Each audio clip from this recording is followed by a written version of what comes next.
ஹீரோவும் முடிஞ்ச அளவுக்கு அங்க இருக்கிற பொதுமக்களை மனசு வச்சு எப்படி காப்பாத்திட்டாரு. இப்ப அடுத்த நாள் இந்த நியூஸ் பேப்பர்லயும் போடுறாங்க. இவங்களை பேட்டி எடுக்கிறதுக்காக இப்ப ரேடியோல இருந்து வந்திருப்பாங்க. உங்க ஃபேமிலிக்கு ஏதாச்சும் சொல்றதா இருந்தா அந்த ரேடியோ மூலமா சொல்லுவாங்க. எனக்கு ஃபேமிலி யாருமே கிடையாதுன்னு சொல்றாரு. இது கேக்குறவங்களுக்கு ஒரு மாதிரி கஷ்டமா இருக்கு. இந்த சோல்ஜருக்காக நான் அம்மாவா முதல் லெட்டர் போட போறேன். ரேடியோல கேக்குற நீங்க இந்த சோல்ஜரை நீங்க என்ன உறவா நினைக்கிறீங்கன்னு சொல்லிட்டு லெட்டர் போடுங்கன்னு சொல்லுவாங்க. அடுத்த நாள் பார்த்தா நம்ம ஹீரோக்கு ஒரு மூட்டை ஃபுல்லா லெட்டர் வந்திருக்கு. இது வரைக்கும் இவருக்குன்னு சொல்லிட்டு யாருமே லெட்டர் போட்டிருக்க மாட்டாங்க.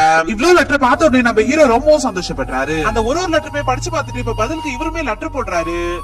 இப்ப ஒரே ஒரு லெட்டர் மட்டும் கீழே மிஸ் பண்ணிருப்பாரு. இப்ப அந்த லெட்டர் எடுத்து படிக்கும் போது சீதா மகாலட்சுமின்றவங்க இவரோட மனைவி மாதிரி இப்ப லெட்டர் போட்டிருக்காங்க. இது மாதிரி டெய்லி சீதா கிட்ட இருந்து லெட்டர் வந்துட்டே இருக்கு. நம்ம ஹீரோ ரொம்ப சந்தோஷமா அதெல்லாம் படிச்சிட்டு இருக்காரு. இவர் பதிலுக்கு லெட்டர் போடலாம்னு சொல்லிட்டு பார்த்தா ஃப்ரம் அட்ரஸே இல்லாம தான் வரும். ஆனா ஒரு லெட்டர்ல மட்டும் நான் இந்த ட்ரெயின்ல நாளைக்கு போறேன்னு சொல்லிட்டு மென்ஷன் பண்ணிருப்பாங்க. அதனால நம்ம ஹீரோ இப்ப லீவ் போட்டுட்டு அதே ட்ரெயின்ல ஏறாரு. எப்படியோ ஒரு வழியா இப்ப சீதாவையும் கண்டுபிடிச்சிருக்காரு. அவங்களை பார்த்த உடனே அவங்களுக்காக எழுதின லெட்டர்ல அவங்க கிட்ட கொடுத்துட்டு நீங்க போட்ட லெட்டர் எல்லாத்துக்குமே இதுல பதில் லெட்டர் இருக்கு, கண்டிப்பா இதை படிங்கன்னு சொல்லிட்டு போயிடுறாரு.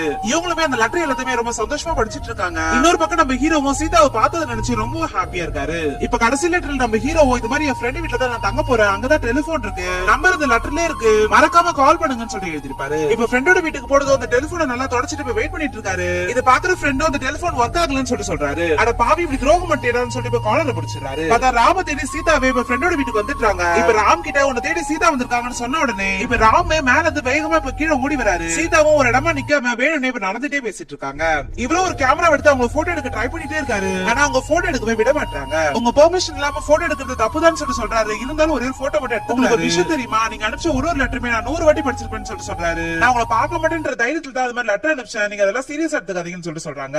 இப்ப சீதாவும் மழை பெஞ்சிட்டு இருக்கும் போது அங்க கிளம்பிடுறாங்க. இப்ப போறதுக்கு முன்னாடி ஒரு மேஜிக் ஷோக்கு போறதா சொல்லிட்டு போயிடுவாங்க.